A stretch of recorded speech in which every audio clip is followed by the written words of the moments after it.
Praise the Lord. സാക്ഷ്യങ്ങളെല്ലാം നന്നായിരുന്നു. ഒരുപാടൊന്നും പരത്തി പറഞ്ഞില്ല, പോയിന്റ് മാത്രം പറയുക. ഈ ഒരു ശൈലി നമ്മൾ ഇനി എല്ലാ ദിവസവും ഉപയോഗിക്കണം. നിങ്ങളപ്പോൾ കേൾക്കുമ്പോൾ തന്നെ നിങ്ങളെ സ്പർശിക്കുന്ന കാര്യങ്ങൾ കുറിച്ചൊക്കെ വെച്ചാൽ, അങ്ങനെ ഇപ്പോൾ നിങ്ങളിത് ഷെയർ ചെയ്യുകയും ഇത് മറ്റുള്ളവർ പറഞ്ഞു കഴിഞ്ഞപ്പോഴല്ലേ കുറേ കൂടി ഒരു ഉറപ്പായത്, ഇല്ലേ? ഒരുപാട് ബോധ്യമായിട്ട് വന്നില്ലേ? ഓക്കെ, ഇനി നമ്മളിപ്പോൾ രാവിലെ കേട്ടു, യേശുക്രിസ്തുവിലുള്ള നമ്മുടെ ജീവിതത്തിൻ്റെ ഉറവിടം അവിടുന്ന് തന്നെയാണ്. പിന്നെ എന്താ പറഞ്ഞത്? ദൈവം അവനെ നമുക്കായി ജ്ഞാനവും നീതിയും വിശുദ്ധീകരണവും പരിത്രാണവും ആക്കിയിരിക്കുന്നു. 4 കാര്യങ്ങൾ. ഇതാണ് നമ്മുടെ സിലബസ്. ഈ 4 കാര്യം വിശദമായിട്ട് മനസ്സിലായി കഴിയുമ്പോൾ ധ്യാനം കഴിക്കും. അതാണ് നമ്മുടെ 5 ദിവസത്തെ പരിപാടി. നല്ലൊരു സ്കീമല്ലേ അത്? അതിൽ നമ്മൾ ഇനി കൂടുതലായിട്ട് ചിന്തിക്കേണ്ടത് ജ്ഞാനം. അതാണ് ആ പ്രൈമറി സ്കൂൾ. ഈ ദൈവിക ജ്ഞാനം ലഭിച്ചാൽ മാത്രമേ അതിനുശേഷമുള്ള ദൈവനീതിയെക്കുറിച്ച് ശരിക്കും മനസ്സിലാവുള്ളൂ. ഞാനിപ്പോൾ ഒരു കീനോട്ട് മാതിരി കുറച്ചൊരാശയപരമായിട്ട് പറഞ്ഞു. അതിൻ്റെ വിശദാംശത്തിലേക്ക് നമ്മൾ പിന്നെ പോകണം. എന്നാൽ ഈ ജ്ഞാനം വാസ്തവത്തിൽ ജ്ഞാനസ്നാനമാണ് നമുക്ക് ലഭിച്ചിരിക്കുന്നത്. നമുക്ക് എന്താ ലഭിച്ചിരിക്കുന്നത്? ജ്ഞാനസ്നാനം. ഇതുപോലെ ഒരു വാക്ക് മറ്റൊരു ഭാഷയിലും മാമോദീസായെക്കുറിച്ച് ആരും പറയാറില്ല. അപ്പോൾ ജ്ഞാനസ്നാനമാണ് നമുക്ക് ലഭിച്ചിരിക്കുന്നതെങ്കിലും ആ ജ്ഞാനസ്നാനത്തിൽ എന്തെല്ലാം അടങ്ങിയിരിക്കുന്നു എന്നതും, പ്രഥമമായിട്ട് യേശുക്രിസ്തു തന്നെയാണ് ആ ജ്ഞാനമെന്നും ആ ജ്ഞാനം പരിശുദ്ധാത്മാവിലൂടെ നമ്മളിലേക്ക് ധാരാളമായി നൽകപ്പെട്ടിരിക്കുന്നുവെന്നും നമ്മൾ മനസ്സിലാക്കുകയും ആ ജ്ഞാനത്തിന് വേണ്ടി എല്ലാ ദിവസവും പ്രാർത്ഥിക്കുകയും ആ ജ്ഞാനം ഉപയോഗിച്ചുകൊണ്ട് ദൈവിക രഹസ്യങ്ങൾ പഠിക്കുകയും ചെയ്യണം. ഈ ജ്ഞാനത്തെക്കുറിച്ചാണ് സുവിശേഷം മുഴുവനും പറയുന്നത്. വാസ്തവത്തിൽ നമ്മുടെ സീറോ മലബാർ കുർബാന പോലെ, അല്ലെങ്കിൽ സീറോ മലബാർ സഭ പോലെ മറ്റൊരു കത്തോലിക്ക സഭയാണ് ബൈസെൻറ്റൈൻ സഭ, ബൈസെൻറ്റൈൻ കത്തോലിക്ക സഭ. അതിൽ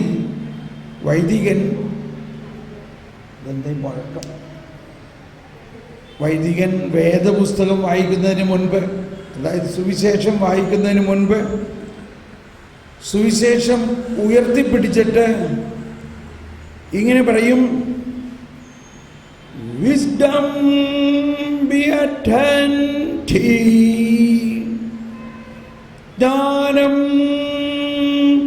ശ്രദ്ധയോടെ കേൾക്കുവിൻ.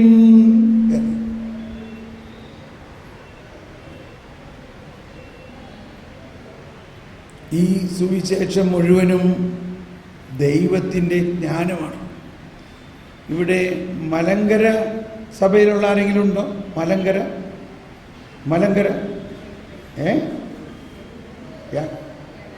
യാക്കോബ മലങ്കര. അപ്പോൾ ഞങ്ങൾ കഴിഞ്ഞ ആഴ്ച അല്ലെങ്കിൽ 5-10 ദിവസം മുമ്പ് തിരുവനന്തപുരത്ത് പ്രത്യേകിച്ച് മലങ്കരക്കാർക്കുള്ള ധ്യാനമായിരുന്നു. 5 ദിവസവും മലങ്കര കുർബാനയാണ് ചൊല്ലിയത്. ആ മലങ്കര കുർബാനയുടെ ആമുഖത്തിൽ ആലപിക്കുന്ന ഒരു ഗാനമാണ് വെളിവു നിറഞ്ഞോരീശോ നിൻ വെളിവാൽ കാണുന്നു, വെളിവിയടിയാരഖില ധാരമതാ വെളിവും നീ കാന്ത്യ ഞങ്ങളെ നീ താതൻ കതിരേ ശോഭിപ്പിക്കുന്നു.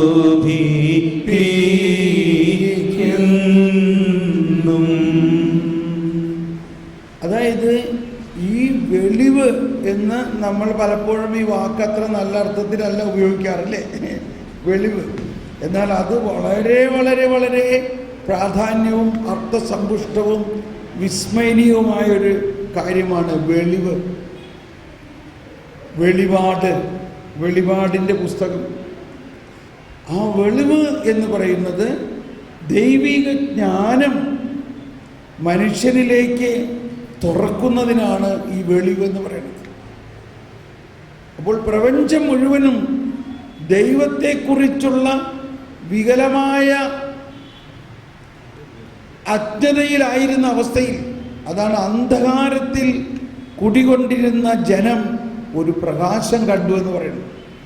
അന്ധകാരം എന്ന് പറയുമ്പോൾ നമ്മൾ പെട്ടെന്ന് വിചാരിക്കുന്നത് പാപം, പിശാചെന്നാണ്. അങ്ങനെയല്ല.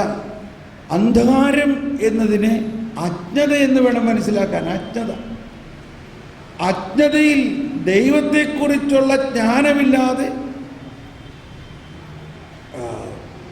മണ്ണിനെയും കല്ലിനെയും മലയെയും സൂര്യനെയും ചന്ദ്രനെയും എല്ലാം ആരാധിച്ചു കൊണ്ടിരിക്കുന്ന അവസ്ഥയിൽ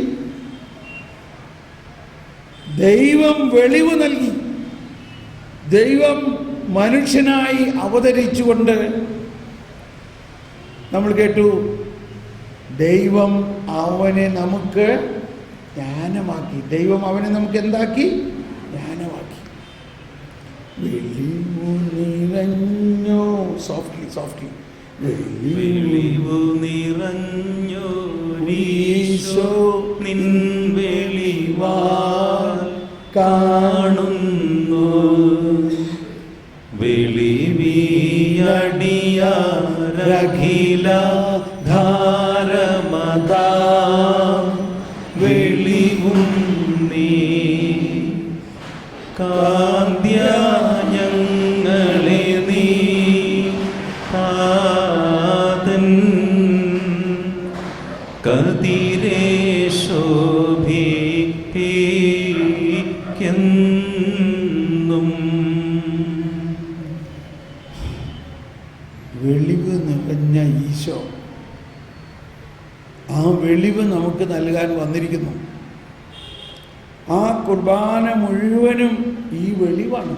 ദൈവം മനുഷ്യനിലേക്ക് ദൈവത്തെക്കുറിച്ചുള്ള അറിവ് നൽകുന്നു. അത് പുതിയ നിയമത്തിൽ യേശുക്രിസ്തുവിലൂടെയാണ് അത് പൂർണ്ണമാകുന്നത്. അതുകൊണ്ടാണ് എബ്രായ ലേഖനത്തിലെല്ലാം പറയുന്നുണ്ട്, എബ്രായ ലേഖനത്തിൻ്റെ ആരംഭത്തിൽ പറയുന്നുണ്ട്. എബ്രായ ലേഖനം 1-ാം അധ്യായത്തിൽ 1-ാമത്തെ വചനം എന്താ പറയുന്നത് നോക്കിയേ.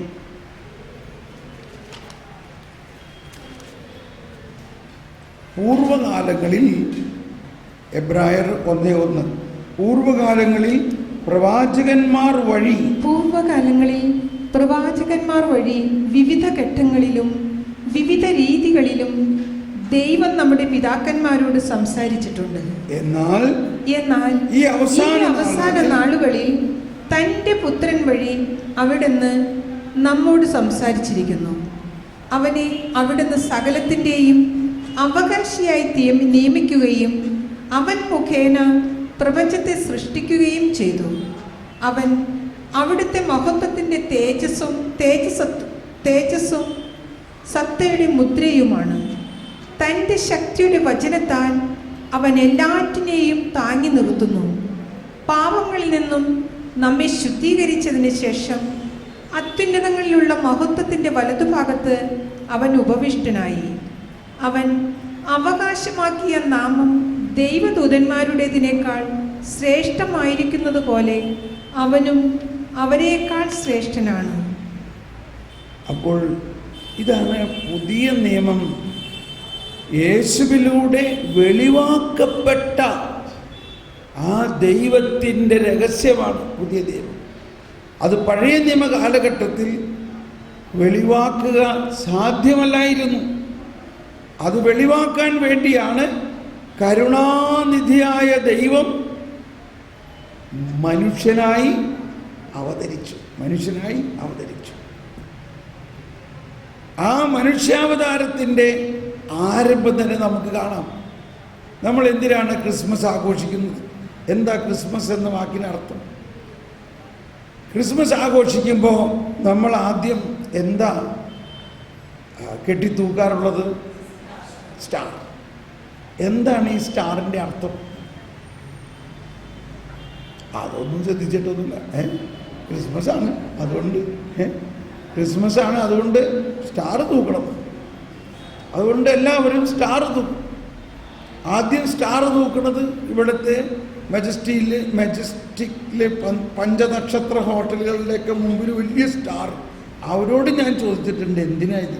അതൊന്നും ഞങ്ങൾക്ക് അറിഞ്ഞൂടാ. ക്രിസ്മസ് ആണ് സ്റ്റാർ കേട്ടത്. പാരീസിൽ വെച്ച് ഞാൻ ഒരാളോട് ചോദിച്ചു, എന്തിനാണ് ഈ സ്റ്റാർ, ഇത്രയും വലിയ സ്റ്റാർ, എത്ര ലക്ഷം രൂപ ചെലവാക്കി ആ സ്റ്റാർ ഉണ്ടാക്കിയേക്കും, എന്തിനാണത്? അതൊന്നും ഞങ്ങൾക്ക് അറിഞ്ഞൂടാ. ലണ്ടനിൽ വെച്ച് ഞാൻ ചോദിച്ചാലോ, എന്തിനാണ് ഇത്രയും മനോഹരമായി സ്റ്റാർ തൂക്കുന്നത്? ശരിക്കും പറയുകയാണെങ്കിൽ നമ്മൾ ഇങ്ങനെ കുറേ കാര്യങ്ങൾ ചെയ്യുന്നുണ്ട്. എന്ത്? ഒന്നും അറിയാതെ ഒരു ചടങ്ങ് പോലെ. എന്താണ് ഈ സ്റ്റാറിൻ്റെ അർത്ഥം? ഈ സ്റ്റാർ നക്ഷത്രത്തിൻ്റെ അർത്ഥം എന്താ? നക്ഷത്രം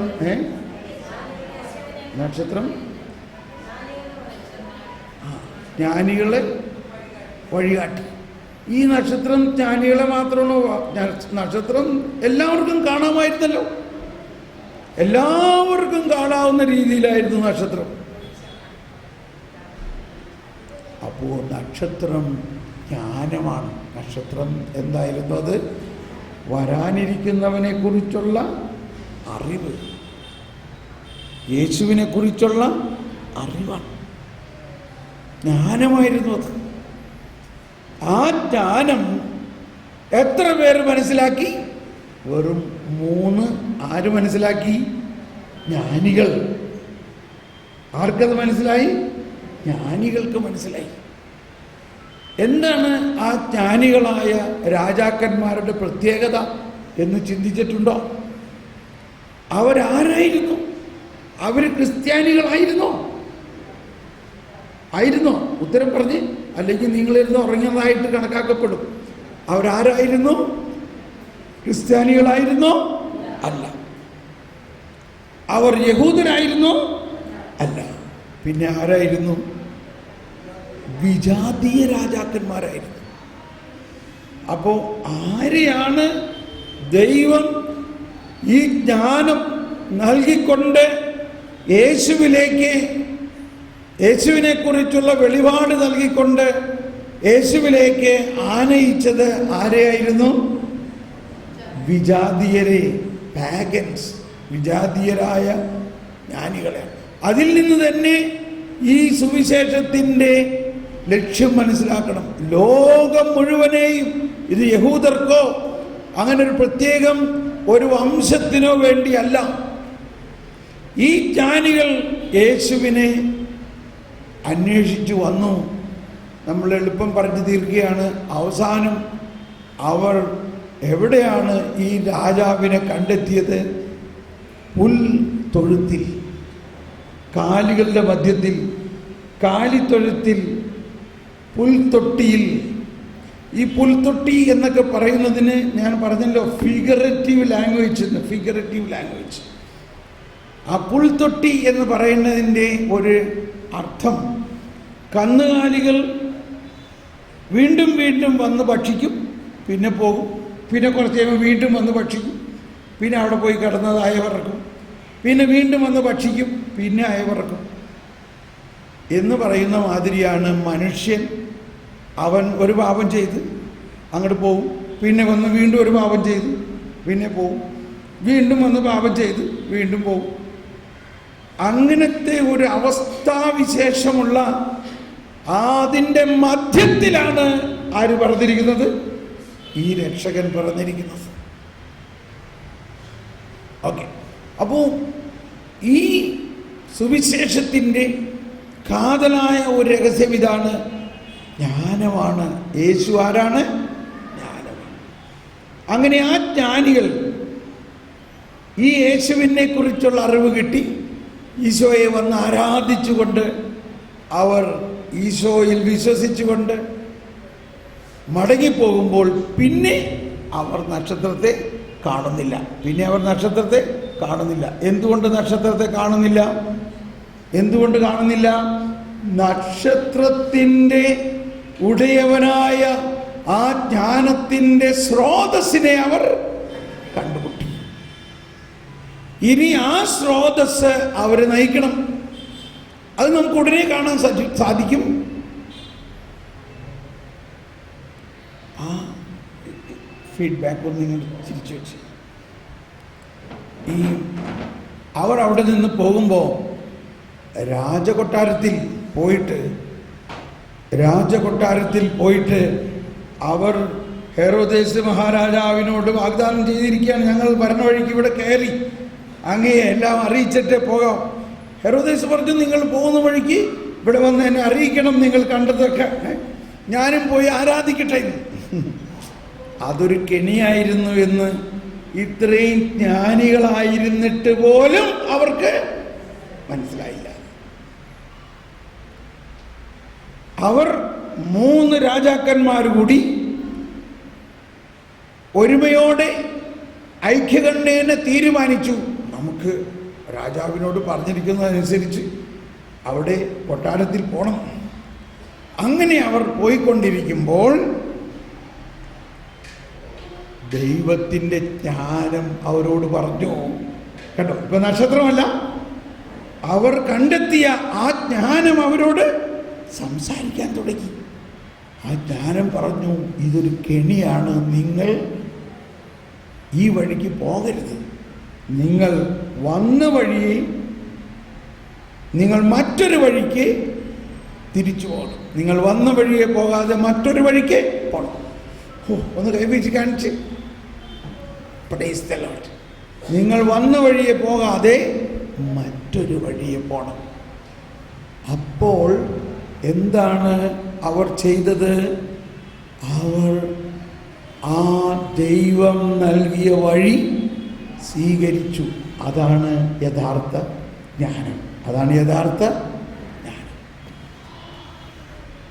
അല്ലെങ്കിൽ ഞങ്ങൾ രാജാക്കന്മാർ തീരുമാനിച്ചതാ, ഞങ്ങൾ അവിടെ പോകും എന്ന് അവർ വാശി പിടിച്ചോ? അവർ 3 രാജാക്കന്മാർ എടുത്ത തീരുമാനം ദൈവത്തിൻ്റെ ജ്ഞാനത്തിനെയും ദൈവത്തിൻ്റെ ഹിതത്തെയും പ്രതി അവർ വേണ്ടെന്ന് വെച്ച് സ്വയം പരിത്യജിച്ച് അവർ ദൈവഹിതം അനുസരിക്കാൻ തയ്യാറായി. ഞാനിത് പറയുമ്പോൾ ഇതിൻ്റെ ഉള്ളിലുള്ള സൂചന, ഇപ്പം ഈ 5 ദിവസത്തെ ധ്യാനം കഴിഞ്ഞ് നിങ്ങൾ നക്ഷത്രം കണ്ട് തിരിച്ചു പോകുമ്പോൾ എന്താ ഇപ്പോഴേ തന്നെ നമ്മൾ 5 ദിവസം കഴിയുമ്പോൾ എന്താ ചെയ്യേണ്ടതെന്നൊക്കെ നമ്മൾ ഇപ്പോഴേ ചോക്ക് ഔട്ട് ചെയ്തിട്ടുണ്ട് ഇല്ലേ? ഞാൻ അത് ചെയ്യണം, ഇത് ചെയ്യണം, അങ്ങനെ ചെയ്യണം, ഇങ്ങനെ ചെയ്യണം എന്നൊക്കെ. പക്ഷേ നമുക്കൊന്ന് സുല്ലിടാന്നൊക്കെ പറഞ്ഞാൽ മനസ്സിലായില്ലേ? Stop, look and proceed. ഇതുവരെ എടുത്ത തീരുമാനങ്ങളെയും എല്ലാം ദൈവത്തിൻ്റെ ജ്ഞാനം അനുസരിച്ചിട്ടാണോ? ദൈവത്തിൻ്റെ ജ്ഞാനം ചോദിച്ചിട്ടാണോ നമ്മൾ വല്ല തീരുമാനങ്ങൾ എടുക്കുന്നത്? ഈ രാജാക്കന്മാർ ദൈവത്തിൻ്റെ ജ്ഞാനം ലഭിച്ചു കഴിഞ്ഞപ്പോൾ അവരെടുത്ത തീരുമാനം മാറ്റി. അതിൻ്റെ കോൺസിക്വൻസുകളൊന്നും അവർ ചിന്തിക്കാതെ അവർ മറ്റൊരു വഴിയെ പോയി. അപ്പോൾ നമ്മൾ ഇന്നേ വരെ ഏതെല്ലാം വഴികളാണോ പ്ലാൻ ചെയ്തുകൊണ്ടിരിക്കുന്നത്, അതിനേക്കാൾ പ്രത്യേകമായ മറ്റൊരു വഴി ദൈവത്തിൻ്റെ ജ്ഞാനത്തിന് നമുക്ക് കാണിച്ചു തരാൻ പറ്റും. പള്ളി പറഞ്ഞാൽ മതി. എന്താണ് പറഞ്ഞത്? അതെ, പള്ളി പറഞ്ഞാൽ മതി എന്ന് പറഞ്ഞാൽ ഇതൊക്കെ നമ്മളുടെ ചില കാര്യം, ഇതൊക്കെ തമാശ പറയണതല്ല, അത് നടക്കണ കാര്യമൊന്നുമല്ല. പള്ളി പറഞ്ഞാൽ മതി, ഇത് പള്ളി പറയണതൊന്നും നടക്കില്ല എന്നല്ല എൻ്റെ അർത്ഥം. ഇങ്ങനത്തെ ചില സെറ്റിങ്ങിലാണ് നമ്മൾ പോണത്. നമ്മൾ നമ്മുടെ ഇഷ്ടമാതിരി പോകുന്നു. അപ്പം ഇവിടെയാണ് ഈശോയെ അനുകരിക്കുക എന്ന് നമ്മൾ പറയുന്നത്. ഈശോയെ അനുകരിക്കുക, ഫോളോ മീ. ഫോളോ മീ എന്ന് പറഞ്ഞാൽ യേശുവിൻ്റെ ശിഷ്യന്മാരായ നമ്മൾ ഈശോയെ അനുകരിക്കുമ്പോൾ ഈശോയുടെ എത്ര വയസ്സുള്ള കാലഘട്ടം മുതലാണ് നമ്മൾ അനുകരിക്കേണ്ടത്? ഇതൊന്നും നമ്മളൊന്നും ചിന്തിച്ചിട്ടില്ല ഇന്നേവരെ. അതുകൊണ്ട് ഇതൊക്കെ ഒരു പുതിയ ചിന്തയാണ്. നല്ല ഉറക്കം വരണ്ട്, ഒന്ന് കൈവീച്ച് കാണിച്ച്. ഉച്ചയ്ക്ക് ഊണെല്ലാം കഴിഞ്ഞ് ഇരിക്കുന്ന സമയത്താണ് എൻ്റെ കർത്താവേ, ഏത് കാലഘട്ടം, ഈശോയുടെ എത്രാമത്തെ വയസ്സിലുള്ള ഈശോയെയാണ് നമ്മൾ അനുകരിക്കേണ്ടത്?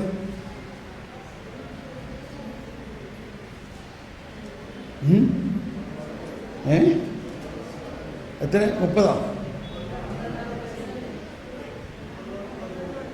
30? 33 വർഷ കാലഘട്ടത്തിൽ. ഇവിടെ ആരാ പറഞ്ഞത്? 12 വയസ്സ്. പിന്നെ എന്താ? 12 മുതൽ 12 മുതൽ ഉണ്ടോ?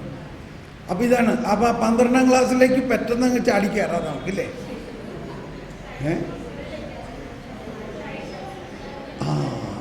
ശൈശവം മുതൽ. അതാണ് സുവിശേഷം പറയുന്നത്. ഈശോയുടെ ബാല്യകാലത്തെക്കുറിച്ച് സുവിശേഷത്തിൽ പറഞ്ഞിട്ടുണ്ടത് ആരെങ്കിലും വായിച്ചിട്ടുണ്ടോ? എന്താ വായിച്ചേക്കണത്? നമ്മളതെല്ലാം ഇപ്പോൾ വായിക്കുകയാണെങ്കിൽ നമ്മൾ വിചാരിക്കുമോ, ദൈവമേ ഇനി കുറച്ച് കുഞ്ഞുങ്ങൾക്ക് ജന്മം കൊടുക്കണം, അങ്ങനെയൊക്കെ ഒന്ന് വളർത്താൻ. എന്ത് ചെയ്യാൻ? ഇവിടെ ഇരിക്കുന്നവരൊക്കെ ഒരുവിധം വയസ്സായിപ്പോയി. അതുകൊണ്ട് ഇനി വയസ്സാകാത്തവരുണ്ടെങ്കിൽ ഇതൊക്കെ വെച്ച് നോക്കിക്കോ. ഇനി എന്താ ലൂക്കാ സുവിശേഷത്തിൽ 2-ാം അധ്യായത്തിൽ 40-ാമത്തെ വചനത്തിൽ പറയുകയാണ്, ശിശു വളർന്ന് ജ്ഞാനം നിറഞ്ഞ് ശക്തനായി. ദൈവത്തിന്റെ കൃപ അവന്റെ മേലുണ്ടായിരുന്നു. ഒന്നെല്ലാവരും കൈ ഉയർത്തി ഒന്ന് ഏറ്റു പറഞ്ഞ്, ശിശു വളർന്ന് ജ്ഞാനം നിറഞ്ഞ് ശക്തനായി. ദൈവത്തിന്റെ കൃപ അവന്റെ മേൽ ഉണ്ടായിരുന്നു. കണ്ടോ? ശിശു വളർന്ന് ശക്തനായി.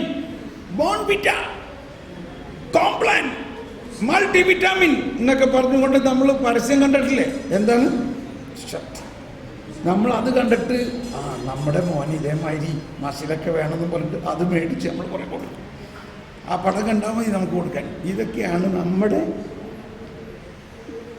ധ്യാനം. അവൻ നല്ല വിറ്റാമിൻ ഫുഡ് കൊടുക്കണം, അവന് ശരിക്കും നല്ല ചെറുപ്പത്തിലേ അവൻ തടി വെച്ച് കിട്ടണം. അങ്ങനെ തടി വെച്ച് അവസാനം വന്നപ്പോൾ പിന്നെ എന്തിനാ വേറെ മരുന്ന് കൊടുക്കേണ്ടത്? തടി കുറയ്ക്കാൻ മരുന്ന് കൊടുക്കണം. ഇപ്പം ഞാൻ അധികം ഡൽഹിയിലാണ് കണ്ടേക്കുന്നത്. ഡൽഹിയിൽ പോകുകയാണെങ്കിൽ ഇവിടെയും പട്ടണത്തിലെല്ലാം രാവിലെ ഒരുപാട് പേര് ഇങ്ങനെ നടക്കണം. എന്താ? തിന്ന് തടി കൂട്ടിയിട്ട് അത് കുറയ്ക്കാൻ വേണ്ടി നടക്കണം. നമ്മളിതൊക്കെ കളിയാക്കണമായിട്ട് ചിന്തിക്കരുത്. നമ്മുടെ കുഞ്ഞുങ്ങളെയോ അല്ലെങ്കിൽ നമ്മൾ കുഞ്ഞായിരുന്നപ്പോഴോ ജ്ഞാനം നിറഞ്ഞാൽ കുഞ്ഞിന് ശക്തി ഉണ്ടാവും എന്നുള്ളൊരു കാര്യം ചിന്തിച്ചിട്ടുണ്ടോ? നമ്മൾ ചിന്തിക്കുന്നത് മുഴുവനും അവരുടെ ഫിസിക്കൽ പവറും അവരുടെ ഇൻ്റലക്ച്വൽ പവറുമാണ്. എന്നാൽ അവരുടെ ആത്മാവ് എന്ന് പറഞ്ഞ ഒരു ഓർഗൻ അവരിലുണ്ട്. ഈ ആത്മാവാണ് ശരീരത്തിൻ്റെ ഫ്രെയിം എന്നാ പറയുന്നത്. ശരീരത്തിൻ്റെ ഫ്രെയിം എന്ന് പറഞ്ഞാൽ അച്ച്. ഇപ്പം എൻ്റെ ശരീരത്തിനൊരു ഫ്രെയിമുണ്ട്, ഞാൻ അതുകൊണ്ടല്ലേ നിൽക്കണം ഇവിടെ. പക്ഷേ എൻ്റെ ആത്മാവ് എൻ്റെ ഈ ശരീരത്തെ വിട്ടുപോയാലോ എൻ്റെ ഫ്രെയിം പോയി, ഞാനിങ്ങനെ കുഴഞ്ഞ് താഴെ വീഴും. എൻ്റെ ഫ്രെയിം പോയിട്ട് ഞാൻ ഇടിഞ്ഞു പൊളിഞ്ഞ് താഴെ വീഴും. അങ്ങനെ കിടക്കണ ഒരാളെക്കുറിച്ചൊന്ന് ചിന്തിച്ചേ. തോമസ് പോളിനെ പിന്നെ നിങ്ങൾ പേര് വരെ വിളിക്കുമോ? പേര് പോലും വിളിക്കില്ല. നിങ്ങൾ എന്ത് പറയും? ശവം അവിടെ കിടക്കണം, ബോഡി കൊണ്ടുപോയിട്ടില്ല, ബോഡി എടുത്തിട്ടില്ല, ബോഡി അങ്ങോട്ടിപ്പോൾ കൊണ്ടുപോകും. പേര് പോലും ആരും പറയില്ല. അപ്പോൾ എന്താണ് നമ്മുടെ പേരിൻ്റെയും പെരുമയുടെയും ശരീരത്തിൻ്റെ രൂപത്തിൻ്റെ എല്ലാം കാതൽ എന്താണ് കാതൽ? ആത്മാവ്, നമ്മുടെ ആത്മാവ്. ഇവിടെ മനസ്സിലാക്കേണ്ടത് ഈ ആത്മാവിൻ്റെ ശക്തിയെക്കുറിച്ചാണ് ഇവിടെ പറയുന്നത്. ഈ ആത്മാവിന് ശക്തി വേണം. അതിനാണ് ആത്മധൈര്യം എന്ന് പറയുന്നത്. ഈ ആത്മാവിന് കരുത്ത് വേണം. ഞാൻ ചിലത് പറയുമ്പോൾ വിദ്യാഭ്യാസത്തെ വിമർശിക്കുന്നതാണെന്ന് വിചാരിക്കരുത്. നിങ്ങളിവിടെ പ്രൊഫസർമാരും ടീച്ചർമാരും ഒക്കെ ഉണ്ടാവും. പക്ഷേ വിദ്യാഭ്യാസത്തിൽ നമ്മൾ ഉണ്ടാകേണ്ട ദൈവികമായ കാഴ്ചപ്പാടിനെ കുറിച്ചാണ് നമ്മൾ പറയുന്നത്. നിങ്ങൾ കേട്ട് കാണും, 10ാം ക്ലാസ്സിൽ റാങ്ക് കിട്ടിയ ഒരു കുട്ടി എൻട്രൻസിന് മാർക്ക് കുറഞ്ഞപ്പോൾ അവൾ പോയി സൂയിസൈഡ് ചെയ്തു. 10ാം ക്ലാസ്സിൽ റാങ്ക് കിട്ടിയ കൊച്ച് എൻട്രൻസിന് മാർക്ക് കുറഞ്ഞു പോയെന്ന് പറഞ്ഞുകൊണ്ട് ജീവിതം മുഴുവൻ അവസാനിച്ചു എന്നുള്ള മട്ടിൽ പോയി സൂയിസൈഡ് ചെയ്തു. അതിൻ്റെ അർത്ഥം എന്താ? അവൾക്ക് എന്തില്ല എന്ന് പറയണു? അവൾക്ക് എന്തില്ല? ആത്മധൈര്യമില്ല. അതായത് നമ്മുടെ അയ്യോ ഇപ്പുറകിലെ ഒന്ന് കൈവീശി കാണിച്ച് അടുത്തിരിക്കുന്ന ആളിലൊന്ന് തട്ട്, ഒരു ഇടി വല്ലതും കൊടുക്കുമെന്ന് വെച്ചാൽ ഒരു ഇടിയും കൊടുത്ത് അടുത്തിരിക്കുന്ന ആൾക്ക് സ്നേഹം കൊണ്ടുള്ള ഒരു ഇടി ഇടിച്ചോ. അങ്ങനെ നമ്മൾ വലിയൊരു പോയിന്റാണ്. നമ്മൾ പിള്ളേരെ നീ പഠിച്ച് ജയിക്കണം, നീ ജയിക്കണം, നീ റാങ്ക് കിട്ടണം. ആ കൂടി ഒരു റാങ്കേ ഉള്ളൂ. എല്ലാവർക്കും അത് കിട്ടണമെന്ന് പറഞ്ഞ് വേറുണ്ടാക്കിയിട്ട് എന്താ കാര്യം? പിള്ളേരെ അങ്ങ് പ്രഷറൈസ് ചെയ്യണം. നീ ഇങ്ങനെ പോകുകയാണെങ്കിൽ നീ നശിക്കും.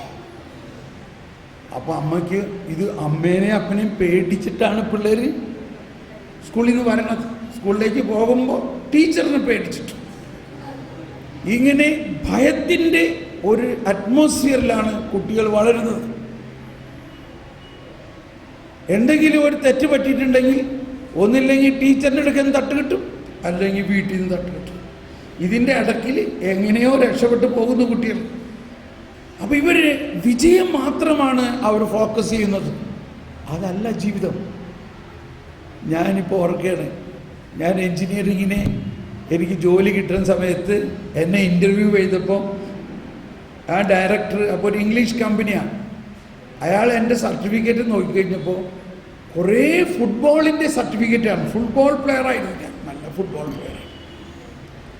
അത് കണ്ടിട്ടാണ് ഇയാൾ എനിക്ക് ജോലി തന്നത്. You are A good footballer. വലിയ സന്തോഷമായി. അത് കഴിഞ്ഞ് അദ്ദേഹത്തിന് പിന്നീട് കാണാൻ ഇടയായപ്പോൾ ഞാൻ ചോദിച്ചു, സാറേ എന്തുകൊണ്ടാണ് ഈ ഫുട്ബോളർ എന്നുള്ള നിലയിൽ എന്നെ ജോലിക്ക് കയറ്റിയത്? അപ്പോൾ പുള്ളി പറയാണ്, അപ്പോൾ അതൊരു കൺസ്ട്രക്ഷൻ കമ്പനിയാണ്. പുള്ളി പറയാണ്, നമ്മുടെ ജോലി എന്ന് പറഞ്ഞാൽ ഓരോ ദിവസവും may be 100 times you have to fail. A footballer is a person who will never be disappointed in his failure. അവൻ അടിച്ചു ഓടിച്ചെന്ന് ജയിച്ചില്ല, ഗോളായില്ല, അവൻ അതുകൊണ്ട് നിരാശപ്പെടുന്നില്ല, അവൻ വീണ്ടും വീണ്ടും അടിക്കും. അവനാണ് യഥാർത്ഥ ഫുട്ബോളർ. അല്ലെങ്കിൽ അവൻ അടിച്ചു വന്നിട്ട് ഗോളായില്ല, ഞാൻ ഗോളായില്ല എന്നാൽ കളി നിർത്തി പോകാമെന്ന് പറയണവനാണോ? അപ്പോൾ ഈ സ്പോർട്സ്മാൻ സ്പിരിറ്റ് എന്ന് പറയണത് തന്നെ ഒരു കോമ്പറ്റീഷനെ അർത്ഥം വെച്ചുകൊണ്ടല്ല. നമ്മൾ പണ്ടൊക്കെ സ്കൂൾ ഞാനെന്തോ ലോകം മുഴുവനും പോകണം, ഇപ്പം ഇല്ലേ, കാര്യമില്ല, കുഴപ്പമൊന്നുമില്ല, അവസാനം കറങ്ങി തിരിഞ്ഞ് വരും. യുവജനോത്സവത്തിലൊക്കെ നമ്മൾ വയസ്സായ ആൾക്കാരൊക്കെ പങ്കെടുത്തിരുന്ന കാലഘട്ടത്തിൽ എന്തായിരുന്നു അനൗൺസ്മെൻറ്റ് ചെയ്തിരുന്നത്? നെക്സ്റ്റ് പാർട്ടിസിപ്പൻറ്റ് എന്നായിരുന്നു, ഇല്ലേ? ഇപ്പോഴെന്താ അനൗൺസ് ചെയ്യണേ? ഇപ്പം അനൗൺസ് ചെയ്യണത് നെക്സ്റ്റ് കോൺടെസ്റ്റന്റ് അല്ലെങ്കിൽ കോമ്പറ്റീറ്റർ എന്നാണ്. നമ്മുടെ ലൈഫ് ഒരു കോമ്പറ്റീഷനായി മാറിയിരിക്കുകയാണ്, നോട്ട് എ പാർട്ടിസിപ്പേഷൻ. അപ്പോൾ ശിശു വളർന്ന് ജ്ഞാനം നിറഞ്ഞ് ശക്തനായി. നമ്മുടെ ആത്മാവിലാണ് ഈ ദൈവത്തിൻ്റെ ജ്ഞാനം നിറയേണ്ടത്. നമ്മുടെ സീറോ മലബാർ കുർബാനയിൽ ഒരു പ്രാർത്ഥനയുണ്ട്. ആ പ്രാർത്ഥന നിങ്ങൾക്കെല്ലാം അറിയാം. നമ്മൾ പല പ്രാർത്ഥനകളും അച്ഛൻ പ്രാർത്ഥിക്കണം, നമ്മൾ അതിൻ്റെ കൂടെ പ്രാർത്ഥിച്ച് അങ്ങനെ പോകണം. എന്താണ് ആ പ്രാർത്ഥന? സർവജ്ഞനായ ഭരണകർത്താവും എന്ന് പറഞ്ഞേ, സർവജ്ഞനായ ഭരണകർത്താവ്, അങ്ങയുടെ ഭവനത്തിൽ വസിക്കുന്നവരുടെ വിസ്മയനീയനായ പരിപാലകൻ, സകല നന്മകളുടെയും സകല സൗഭാഗ്യങ്ങളുടെയും ഉറവിടവുമായ ദൈവമേ, അങ്ങയുടെ സ്വഭാവത്തിനൊത്ത വിധം ഞങ്ങളെ അനുഗ്രഹിക്കണേ. എന്താണ് പറഞ്ഞത്? സർവജ്ഞനായ ഭരണകർത്താവ്. അപ്പോൾ നമ്മുടെ ദൈവം സർവജ്ഞാനിയാണ്. ആ സർവജ്ഞനായ കർത്താവ് ഈശോ മിശിഹ, ആ ഈശോ മിശിഹ തന്നെ നമ്മുടെ ആത്മാവിൽ വന്നുകൊണ്ട് ആ ഈശോ ആവുന്ന ജ്ഞാനത്തെ നമുക്ക് നൽകുകയാണ്. ഇന്ന് നമ്മൾ വിശുദ്ധ ബലി അർപ്പിക്കുമ്പോൾ, വിശുദ്ധ കുർബാന സ്വീകരിക്കുമ്പോഴെല്ലാം ഈ വിശുദ്ധ കുർബാനയിലുള്ള പല പ്രാർത്ഥനകളും ബുദ്ധിയെ പ്രകാശിപ്പിക്കണമേ, അവിടുത്തെ ജ്ഞാനം പകരണമേ, ഇങ്ങനെയുള്ള ആശയങ്ങളെ മുറുകെ പിടിക്കണം. ഈശോയുടെ ബാല്യകാലം മുതൽ ഈശോയുടെ ജീവിതം മുഴുവനെയും നമ്മൾ നോക്കുകയാണെങ്കിൽ ശിശു വളർന്നു, ജ്ഞാനം നിറഞ്ഞ് ശക്തരായി. അത് കഴിഞ്ഞ് ഈശോ ഒരു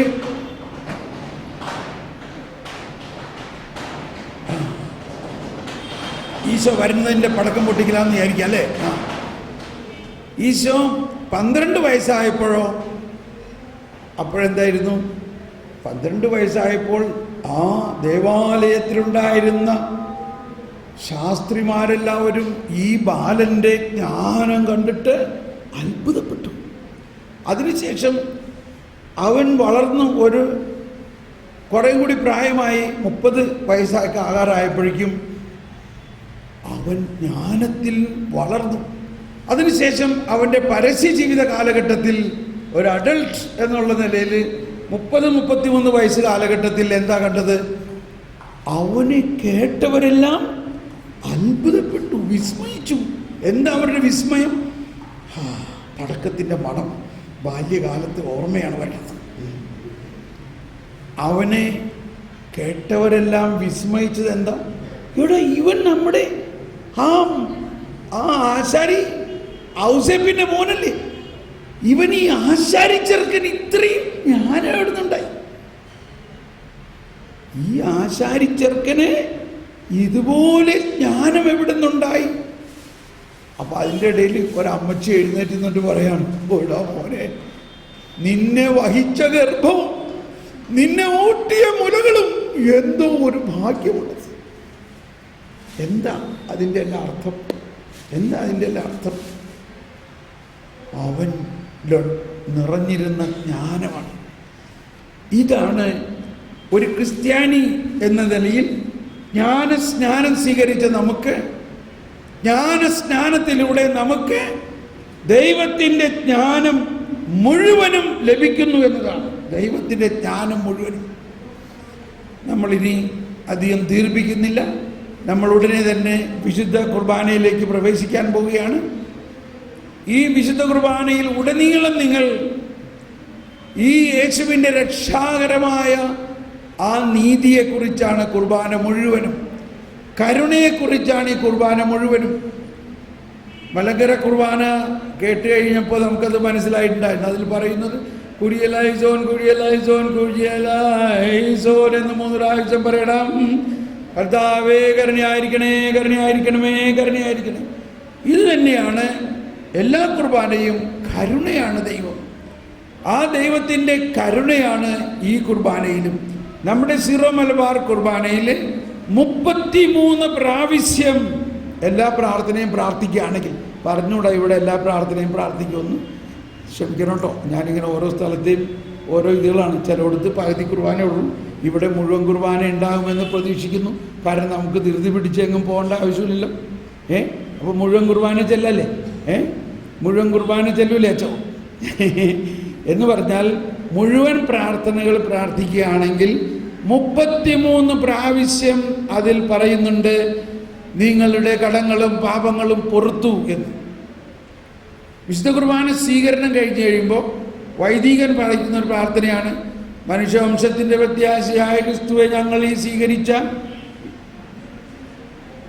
ശരീരവും രക്തവും ശിക്ഷാവിധിക്ക് കാരണമാകാതെ നല്ല കള്ളനോടൊപ്പം ഞങ്ങളെ കണ്ടോ, നല്ല കള്ളൻ എവിടെയൊക്കെ കയറി കൂടിയേക്കണേ നോക്കി. നല്ല കള്ളൻ എവിടെ കയറി കൂടിയേക്കണു? ഹീറോ മലബാർ കുർബാനയിൽ വൈദികൻ പ്രാർത്ഥിക്കുന്ന പ്രാർത്ഥനയിൽ വരെ നല്ല കള്ളൻ കയറി കൂടിയിരിക്കുന്നു. നല്ല കള്ളനോടൊപ്പം ഞങ്ങളെ സ്വർഗഭാഗ്യത്തിന് അർഹരാക്കണേ. അത് കഴിഞ്ഞ് തീരുമ്പോഴേക്കും വിശ്വാസപൂർവ്വം നമ്മൾ സ്വീകരിച്ച ദിവ്യരഹസ്യങ്ങൾ, ഞങ്ങളുടെ കർത്താവേ, വിശ്വാസപൂർവ്വം നമ്മൾ സ്വീകരിച്ച ദിവ്യരഹസ്യങ്ങൾ ഞങ്ങളുടെ കടങ്ങളുടെയും പൊറുതി, കരങ്ങളുടെയും പാപങ്ങളുടെയും പൊറുതിക്ക് കാരണമാകട്ടെ. അപ്പോൾ ഇനി അത് കഴിഞ്ഞിട്ട് വീണ്ടും അച്ഛൻ വീണ്ടും പ്രാർത്ഥിക്കുമ്പോഴും അത് തന്നെ പ്രാർത്ഥിക്കണേ. അതുകൊണ്ട് അവസാനം ആശീർവദിക്കുന്ന സമയത്ത് എൻ്റെ ശരീരം ഭക്ഷിക്കും, എൻ്റെ രക്തം പാനം ചെയ്യും, മാനവനെന്നിൽ നിവസിക്കും, അവനിൽ ഞാനും നിശ്ചയമായി വിധിയിൽ വീഴാതവനെ ഞാൻ അന്തിമ ദിവസമുയർപ്പിക്കും, നിത്യായുസ്സവനേകും ഞാൻ, ഏവം നാഥനരുൾ ചെയ്തു. ഒരു വാക്കുകൂടി പറഞ്ഞോട്ടെ കേട്ടോ. ഞാൻ എന്നും ചെറുപ്പം മുതലേ അപ്പനൊക്കെ ഞങ്ങളെ പഠിപ്പിച്ചേക്കുന്നത് വിശുദ്ധ കുർബാന പുസ്തകം കൊണ്ട് പോകണമെന്നാണ്. പക്ഷേ ഈ കുർബാന പുസ്തകത്തിലെ എല്ലാ പ്രാർത്ഥനയും ഞാൻ നോക്കി പ്രാർത്ഥിക്കും. പക്ഷെ അവസാനം അച്ഛന് ആശീർവാദം നേരണ നേരത്ത് നമ്മൾ പുസ്തകം നോക്കൂല. കാരണം ആശീർവാദത്തിന് വേണ്ടി കൈ കൂപ്പി പിടിക്കാൻ.